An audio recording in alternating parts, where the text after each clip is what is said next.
ஆராதனை என்பது வெறும் பாடல் அல்ல, அது எல்லாவற்றையும் இருக்கிறது. பாடல், ஜெபம், துதி, அவருடைய வார்த்தை எல்லாம் சேர்ந்துதான் ஆராதனையாக காணப்படுகிறது.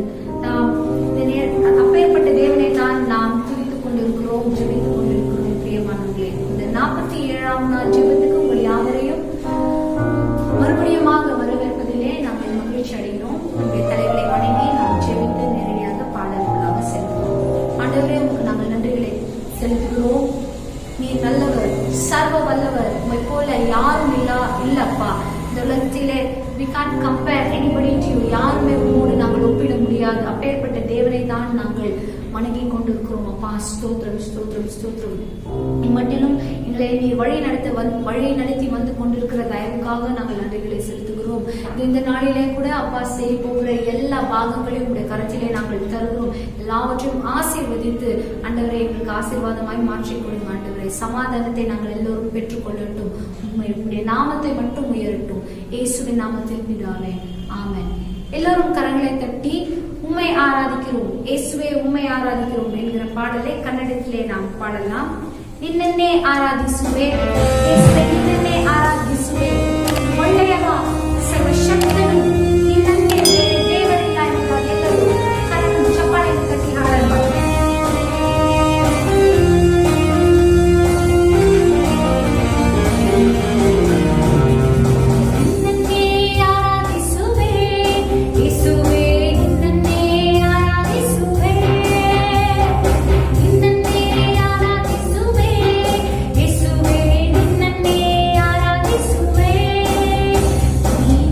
Baba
நாங்கள் ஆராதனையை செலுத்துகிறோம். கர்த்தா, உமக்கு நாங்கள் ஆராதனையை செலுத்துகிறோம். எங்களுடைய கல்வாரி நாதா, உமக்கு நாங்கள் ஆராதனையை செலுத்துகிறோம். ஆண்டவரே, எங்களுடைய ஆவியில் ஆராதனை, ஆண்டவரே, அனுதினமும் அப்பா எங்களுடைய ஆராதனையை உமக்கு நாங்கள் செலுத்த கடமைப்பட்டிருக்கிறோம், செலுத்துகிறோம். ஆண்டவரே, ஸ்தோத்திரம், ஸ்தோத்திரம். எங்களுடைய ஆராதனையிலே நீங்கள் மகிமைப்பட வேண்டும். Thank you Lord. ஹல்லேலூயா. அப்பா, உமக்கு ஸ்தோத்திரம், ஸ்தோத்திரம், ஸ்தோத்திரம். எங்கள் மீது பாசம் வைக்கிறீரே, உமக்கு ஸ்தோத்திரங்கள் அப்பா.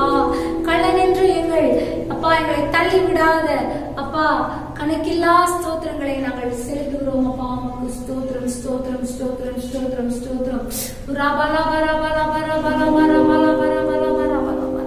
எங்களுடைய உள்ளமெல்லாம் கொள்ளை கொண்ட உன்னதரே, உம்மை நாங்கள் ஸ்தோத்தரிக்கிறோம். கள்ளமெல்லாம் நீக்கி விட்டீர் நல்லவரே, உமக்கு ஸ்தோத்திரம், ஸ்தோத்திரம், ஸ்தோத்திரம், ஸ்தோத்திரம், ஸ்தோத்திரம். Thank you Jesus. Thank you Lord. கரங்களை உயர்த்தி அப்படி இருக்கிற இடத்திலே வானத்துக்கு நேராக நம்முடைய தலையை நோக்கி பார்த்து ஆண்டவரை போற்றி புகழ்ந்து இந்த ஆராதனை செலுத்துவோமா. ஸ்தோத்திரம். அவர் செய்த நன்மைகள் எல்லாம் சொல்லி சொல்லி சொல்லி we bless him. அவரை ஆராதிப்போம்.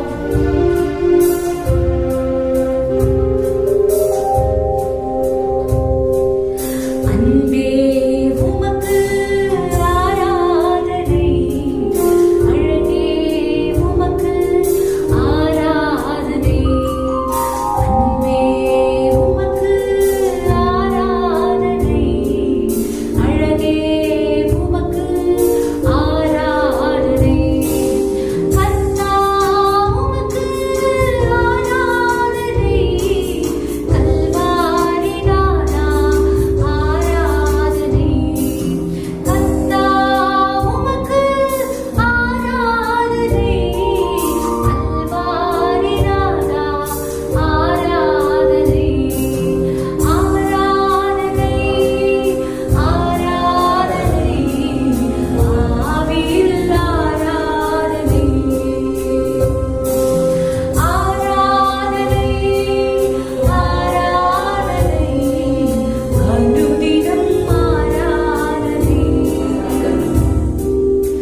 கிருபை உள்ள தேவனுடைய பரிசுத்த நாமத்திற்கு மகிமை உண்டாகட்டும். இப்படி தேவன் கொடுத்த பாரத்தின்படி 46 நாள் கிருபையாய் நடத்தி வந்த தேவன் 47வது நாளாக அநேக காரியங்களுக்கு ஜெபிக்கவும் கர்த்தருடைய வார்த்தைகளை தியானிக்கவும் ஆண்டவர் பாராட்டின அந்த நல்ல நேரத்துக்காக தேவனை துதிக்கிறேன். இந்த தேவனை போல ஒரு தெய்வத்தை பார்க்க முடியாது. அவருடைய நடத்துதல் வித்தியாசமானது, அவருடைய காரியங்கள் மேன்மையானது. எனவே எத்தனை ஜபத்திற்கு பதில் கிடைத்திருக்கிறது. நிறைய ஜபம், அநேக ஜபங்களுக்கு ஆண்டவர் பதில் கொடுத்திருக்கிறார். இன்றைக்கும் நாம் சில காரியங்களுக்காக நாம் தேவ சமூகத்தில் ஜெபிக்க போகிறோம். கர்த்தாவை நாங்கள் துதிக்கிறோம். இந்த 46 நாட்களாக எங்களை நடத்தி வந்தீரே, ஸ்தோத்திரம். ஆத்தும பாரத்தோடு கூட நம்முடைய சமூகத்தில் எங்கள் ஆவி ஆத்தும சரீரத்தை ஜீவபலியாய் ஒப்பு கொடுத்து பாரத்தோடு ஜெபிக்க உதவி செய்தி. நிறைய ஜபங்களுக்கு பதில் வந்திருக்கிறது. நீங்க கொடுத்த பதிலுக்காக ஸ்தோத்திரம். நீ ஜபத்தை கேட்கிற தேவன், நீங்க ஜபத்திற்கு செவி கொடுக்கிற தேவன். நீதிமான் செய்யும் ஊக்கமான வேண்டுதல் பலன் உள்ளது. ஒரே மனதோடு பாரத்தோடு தாழ்மையோடு சமூகத்தை நோக்கி நாங்கள் விண்ணப்பிக்கும் போது ஆண்டவர் பதில் கொடுக்கிறீரே, ஸ்தோத்திரம். இந்த இரவிலும் எல்லா சபைகள், எங்கள் சபைக்காக நாங்கள் செபிக்கிறோம். கர்த்தர் கொடுத்த சபைக்காக நன்றி ஆண்டவரே. ஒன்றுமில்லாத நிலையிலிருந்து எங்களை உருவாக்கி நீர் அற்புத விதமாக எங்கள் சபையை நடத்துகிறீரே, ஸ்தோத்திரம். நீர் கொடுத்த ஊழியங்களுக்காக துதிக்கிறோம். இப்படி பல கிராமங்களிலும் பட்டணத்திலும் பல இடங்களிலும் ஊழியத்தை நீர் கொடுத்து ஊழியங்களை தந்து பல ஊழியத்தை தந்து நடத்துகிறீர். உமக்கு நன்றி சொல்லுகிறோம். எங்களுக்கு நீர் கொடுத்த ஊழியத்தின் தரிசனத்துக்காக ஸ்தோத்திரம். தரிசனம் இல்லாத இடத்தில், ஆலோசனை இல்லாத இடத்தில் ஜனங்கள் விழுந்து போய் விடுவார்கள். தீர்க்க தரிசனம் இல்லாத இடத்தில் ஜனங்கள் சீர்கட்டு போவார்கள் என்று சொல்லுகிறது. ஆண்டவர் அந்த ஊழிய பாரத்தை கொடுத்து ஒரே நேரத்திலே வளர்ந்து விட்டது என்று நாங்கள் சொல்ல முடியாது. ஆனால் கிருபையாய் நீ நடத்தி கொண்டிருக்கிறீரே, உமக்கு மகிமைக்காக நாங்கள் எங்களை ஒப்புக்கொடுக்கிறோம். இந்த ஊழியம், இந்த ஊழிய பொறுப்பு, இந்த ஊழியங்களின் பாரம், இந்த ஊழியத்தின் தரிசனத்தை நிமித்தம் ஒரு குறிப்பிட்ட குடும்பத்துக்கோ குறிப்பிட்ட மனுஷனுக்கோ எந்த விதமான பெருமை மேட்டிக்கு மிக்க இடமில்லை ஆண்டவரே. எல்லா மகிமைக்கும் கனத்திற்கும் பாத்திரர் ஆண்டவர் தான். நீர் கொடுத்த தரிசனம் நிறைவேறட்டும். புதிய ஆலயம் கட்ட வேண்டும் என்கிற ஒரு எண்ணம் இருக்கிறது. ஒரு 10 வருஷத்துக்கு முன் அந்த இடத்தை எங்களுக்கு கொடுத்தீர் வாங்குவதற்கு. அது இன்னும் ஆலயம் கட்டப்பட வேண்டிய அந்த திட்டத்துக்குள்ளே நாங்கள் போகாமல் இருக்கிறோம். அதை வாய்க்கப்படும். சபையை ஒன்றுபடுத்தும். தேவ பிள்ளைகளுக்கு வசதி தார். பிள்ளைகளை ஆசீர்வதி. தெய்வீக அற்புதத்தை நீங்க தான் செய்யணும். புதிய ஆலயம் கட்டுவதற்கு ஆண்டோடைய இரக்கம் வெளிப்படட்டும். 100 கிராமங்களை சந்திக்க வேண்டும் என்கிற பாரம் எங்களுக்கு உண்டு. பல கிராமங்களை சந்தித்து ஊழியம் செய்ய இப்படி ஆங்காங்கு தேவன் தம்முடைய ஊழியர்களை வைத்து, அன்பு சகோதர சகோதரிகளை வைத்து இந்த ஊழியம் எல்லாம் நடைபெறுகிறது. 100 கிராமங்களில் அற்புதம் நடக்கணும். ஒவ்வொரு இடத்திலும் சிறுவர் ஊழியம், ஒவ்வொரு இடத்திலும் ஜெபக்குழு, ஒவ்வொரு இடத்திலும் இயேசு ராஜாவின் நாமத்தை மகிமைப்படுத்த நீர் கிருபையார் 10 ஜெப வீடு கட்டணும். 100 கிராமங்களுக்கு 10 ஜெப வீடு கட்டணும். ஒரு அற்புத அதிசயத்தோடு நடத்தும். தரிசனம் கொடுத்த தேவன் அதை நிறைவேற்ற நீர் வல்லவராய் இருக்கிறதற்காக ஸ்தோத்திரம். வாலிபர் ஊழியங்களுக்காக ஜெபம். வாலிபர்கள் மத்தியில் ஒரு எழுப்புதலை தார். வாலிபர்கள் மத்தியில் ஒரு ஆத்தும பாரத்தை தார். உம்மை பற்றிய ஒரு அன்பு ஒவ்வொருவருக்கும் கடந்து வரட்டும். விதவை தாய்மார்கள் கூட்டத்தை வைத்திருக்கிறீர்கள். ஏறக்குறைய ஒரு 35 பேரு கிட்டத்தட்ட எங்கள் சபையிலே விதவை தாய்மார்கள் இருக்கிறார். அவர்களையெல்லாம் நீங்க ஆசீர்வதி. அவளுக்கு நீங்க தான் ஆறுதல் கொடுக்கணும். நீதான் அவர்களை நடத்த வேண்டும். நீதான் அவர்களை பாதுகாக்க வேண்டும். ஊழியங்களை ஆசீர்வதிக்க வேண்டும். சிறுவர் ஊழியத்தை ஆசீர்வதிக்க வேண்டும். ஏறக்குறைய ஒரு 18 இடங்களில் இந்த சிறுவர் ஊழியத்தை நாங்கள் ஆரம்பத்திலே தீர்மானித்து தொடங்கினோம். இந்த நாட்களில் அவைகளை நடத்த முடியாத ஒரு சூழ்நிலை காணப்பட்டிருக்கிறது. மீண்டும் எல்லா சூழ்நிலைகள் மாறட்டும், தடைகள் மாறட்டும். சாதகமான சூழ்நிலையை ஆண்டவரே நீங்க உருவாக்கி கொடுக்கும்படி வேண்டுகிறோம். சின்ன பிள்ளைகளுக்கு எந்த ஆபத்து வரக்கூடாது. வீடுகளிலே ஆங்காங்கு இருக்கிறார்களே எல்லா பிள்ளைகளும் இந்த நாட்களில் அவர்கள் அந்த குடும்பத்துக்கு உட்பட்டவர்கள் அந்த பிள்ளைகளுக்கு கதைகளை சொல்லவும், அந்த பிள்ளைகளுக்கு வசனங்களை சொல்லவும், அந்த சிறுவர் ஊழியத்தின் அந்த ஞானத்தை கொடுத்து பிள்ளைகள் உமக்குள்ளே உம்மோடு நெருங்கி வாழ்ந்திட ஆண்டவர் இரக்கம் பாராட்டும். இந்த நாட்களில் செல்போன் மூலமாக இந்த 5-6 மாத காலமாக கான்ஃபரன்ஸ் கால் இப்படி பல விதத்தில் உடைய ஊழியத்தை நாங்கள் நிறைவேற்றி கொண்டிருக்கிறோம். இரவு நேரங்களில் பகலில் அதில் ஈடுபடுகிற பிள்ளைகளை ஆசீர்வதிக்க வேண்டுமே. பாடல்களை பாடி ஜப குறிப்புகளை நடத்தி தேவ செய்தியெல்லாம் கொடுத்து இந்த நாட்களிலே ஆலயம் கூட்டப்பட்ட நாட்கள் இருந்தது.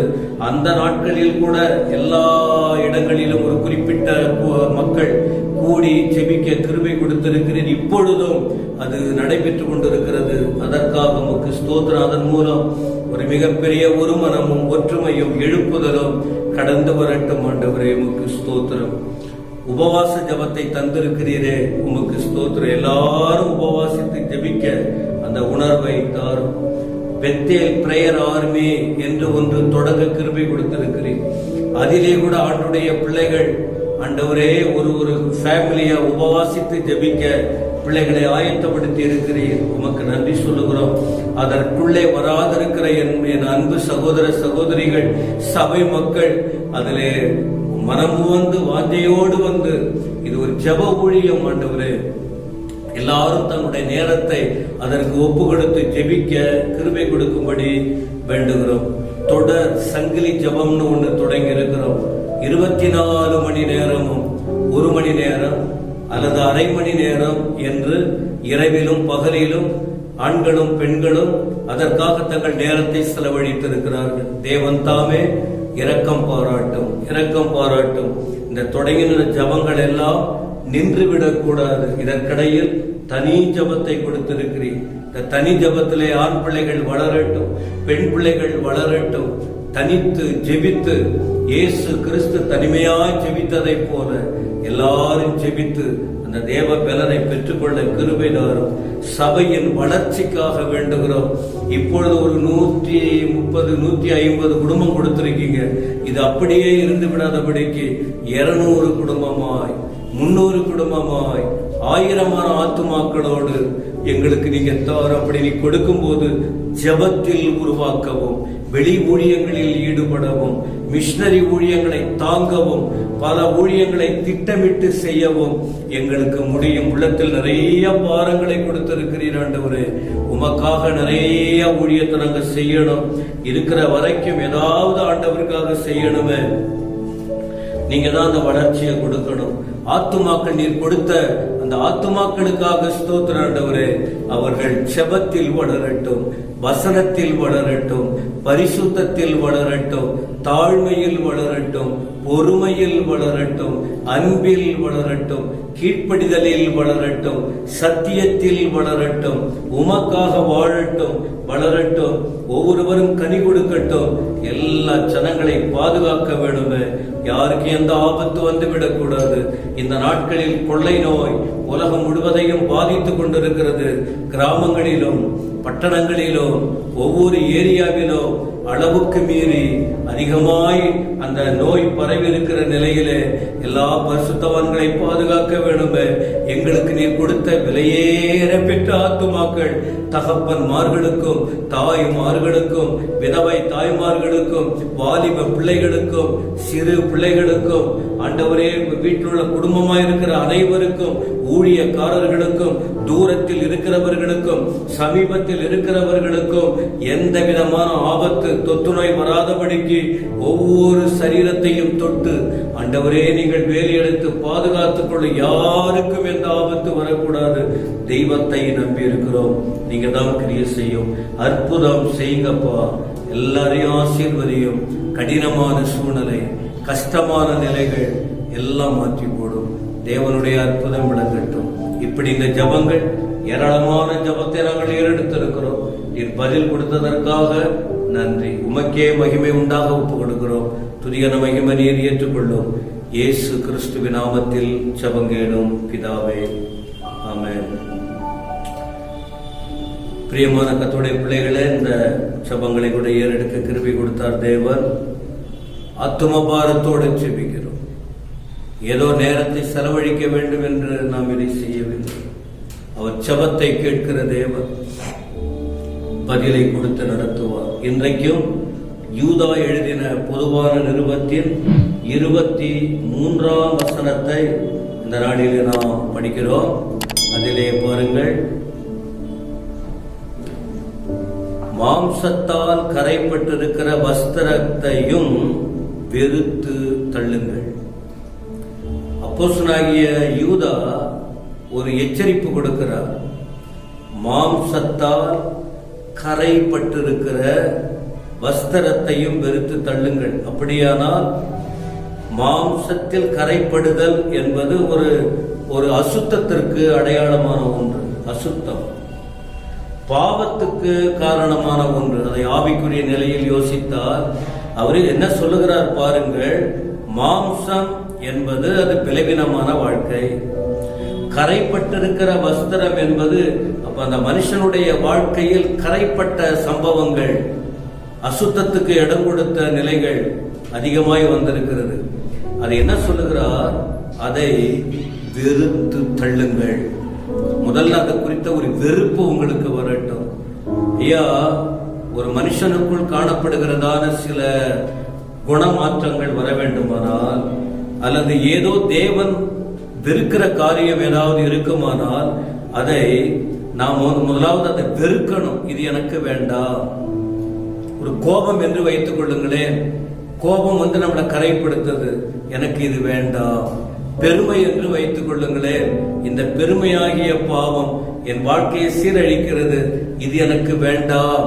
இது எனக்கு பாதிப்பை கொண்டு வருகிறது. இது என் சமாதானத்தை கெடுக்கிறது யோசித்து அதை முதலாவது நம்ம உள்ளத்துல வெறுக்க வேண்டும். இது வேண்டாம் என்று. அதன் பிறகு நாம் அதை தள்ளிவிட வேண்டும். இது எனக்கு தேவையில்லாத ஒன்று என்று. அப்படிதான் வேண்டும் என்று இந்த இடத்தில் யூதா அப்போஸ்தலர் குறிப்பிடுகிறார். மத்தேயு எழுதின சுவிசேஷம் 26ஆம் அதிகாரம் 41ஆம் வசனத்தில் கர்த்தராகிய இயேசு கிறிஸ்து சொல்லுகிற வார்த்தைகளை பாருங்கள். மாம்சம் பலவீனமானதுதான். மாம்சம் பலவீனமானது, ஆவியோ உற்சாகமானது. மாம்சம் பலவீனமானதுதான். அப்ப இந்த மாம்சமாகிய சரீரத்தில், இந்த மாம்சமான வாழ்க்கையிலே கரைபட்டு போகக்கூடிய, பாவம் செய்யக்கூடிய பலவீனமான காரியங்கள் வருவதற்கு வாய்ப்பு இருக்கிறது. அது வேண்டாம் என்றுதான் எச்சரிக்கப்படுகிறோம். கொலோசையர் 1ஆம் அதிகாரம் 21ஆம் வசனம். கொலோசையர் 1ஆம் அதிகாரம் 21ஆம் வசனத்தில் அப்போஸ்தலனாகிய பவுல் சொல்லுகிறார். என்ன நடந்தது பாருங்கள். இந்த மாம்சத்தில் உண்டான கரை, அந்த மாம்ச சரீரத்தில் வஸ்திரத்தில் ஏற்பட்ட சாபம் அல்லது துர்க்கிரியைகள், வாழ்க்கையை பாழாக்கும் காரியங்கள், அதற்காக ஆண்டவராகிய இயேசு கிறிஸ்து என்ன செய்தாரா? கல்வாரி சிலுவையிலே தன் ஜீவனை கொடுத்தார். அவர் சிலுவையிலே மரித்தார் என்று அவர் குறிப்பிடுகிறதை நாம் பார்க்கிறோம். கொலோசையர் 1:21 படிக்கிறேன் பாருங்கள். முன்னே அந்நியராயும் துர்க்கிரியைகளினால் மனதிலே சத்துருக்களாயும் இருந்த உங்களையும் பரிசுத்தராகவும் குற்றமற்றவர்களாகவும் கண்டிக்கப்படாதவர்களாகவும் தமக்கு முன் நிறுத்தும்படியாக அவருடைய மாம்ச சரீரத்தில் அடைந்த மரணத்தினாலே இப்பொழுது ஒப்புரவாக்கினார். அவருடைய பாருங்கள், மாம்சத்தில் உண்டான அந்த கரைகள் நீக்கப்படுவதற்கு மனுஷனால் முடியவில்லை. அதனால் ஆண்டவர் இயேசு அவருடைய மாம்ச சரீரத்தில் அடைந்த மரணத்தினாலே இப்பொழுது ஒப்புரவாக்கினார், தூரத்தில் இராதபடி ஒன்றுபடுத்துகிறார் என்று பார்க்கிறோம். ரோமர் 8:3 கூட பாருங்கள்.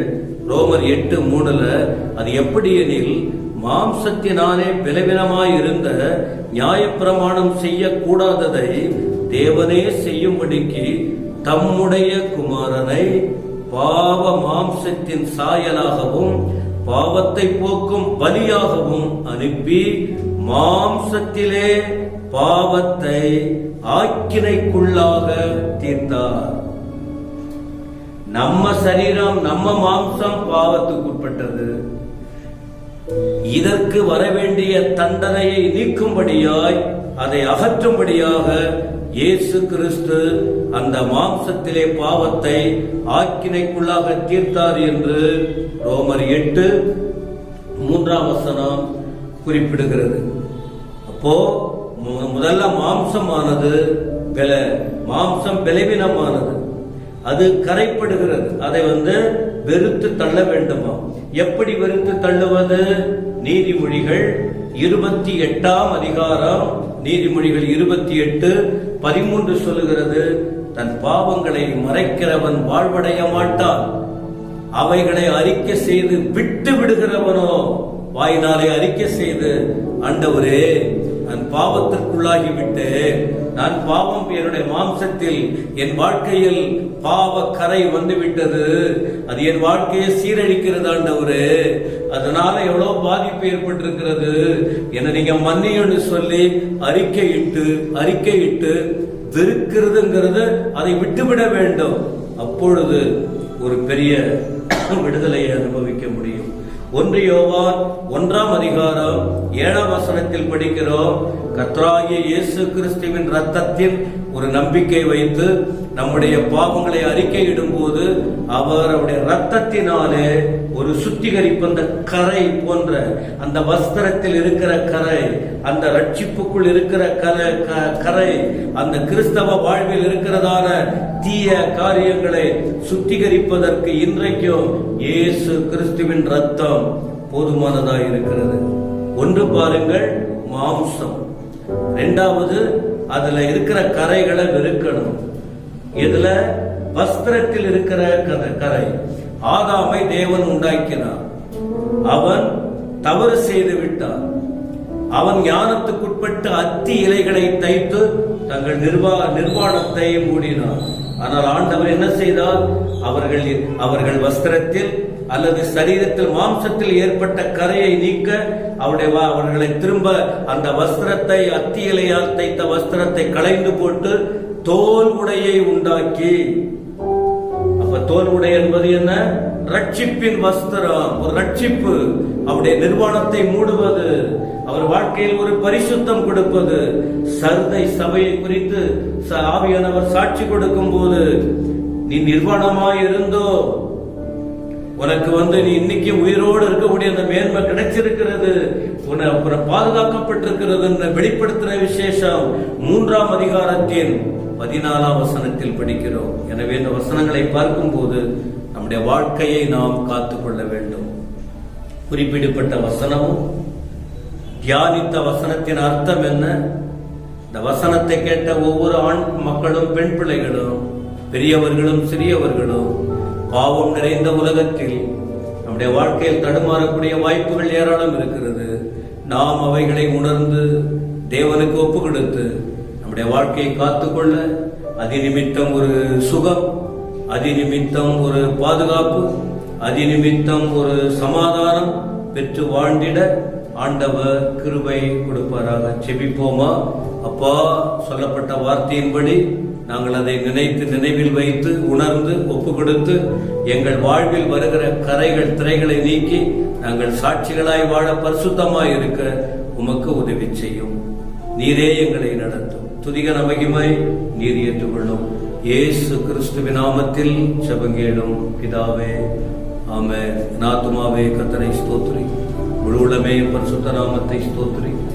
ஆத்துமாவே கர்த்தரை ஸ்தோத்திரி, அவர் செய்த சகல உபகாரங்களையும் மறவாதே. ஆமென்.